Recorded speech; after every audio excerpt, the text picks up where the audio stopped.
మాజీ మంత్రి కాకాని గోవర్ధన్ రెడ్డిపై మరో కేసు నమోదైంది. కృష్ణపట్నం పోర్టుకు వెళ్లే మార్గంలో అక్రమంగా టోల్గేట్ ఏర్పాటు చేసి అక్రమ వసూళ్లకు పాల్పడ్డారనే ఆరోపణలున్నాయి. ఫిర్యాదు మేరకు కేసు నమోదు చేశారు ముత్తుకూరు పోలీసులు. మాజీ మంత్రి కాకాని గోవర్ధన్ రెడ్డి పోలీస్ కస్టడీ పూర్తయింది. అక్రమ మైనింగ్ కేసుకు సంబంధించి 3 రోజుల కస్టడీలో 60 ప్రశ్నలు అడిగినట్టు తెలుస్తోంది. అయితే కొన్నింటికి మాత్రమే కాకాని సమాధానం చెప్పారని, మరికొన్నింటికి జవాబులు దాటవేశారని సమాచారం. ఇంకొన్ని ప్రశ్నలకు మర్చిపోయాను, తెలియదని చెప్పారట కాకాని.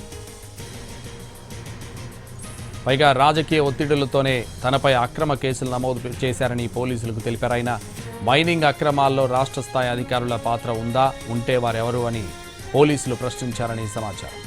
నగదు బదిలీలు జరిగాయా, జరిగితే ఎలా జరిగాయని క్వశ్చన్ చేశారని తెలుస్తోంది. అక్రమ మైనింగ్కు సంబంధించి సాక్ష్యాలు కాకానికి చూపించినట్టు సమాచారం. బ్యాంకు లావాదేవీలు కూడా కాకాని ముందు పెట్టారట పోలీసులు. A1, A2, A3 నిందితుల నుంచి సేకరించిన సమాచారంపై ప్రశ్నలు అడగ్గా తనకేమీ తెలియదని సమాధానం చెప్పినట్టు సమాచారం.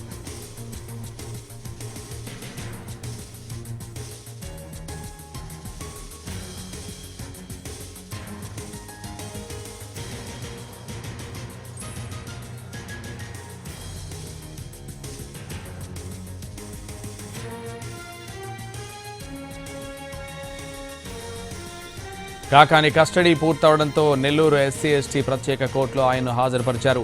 ఆ తర్వాత కోర్టు నుంచి నేరుగా జిల్లా జైలుకు తరలించారు. ఇక కాకాని బెయిల్ పిటిషన్పై నేడు విచారణ జరగనుంది.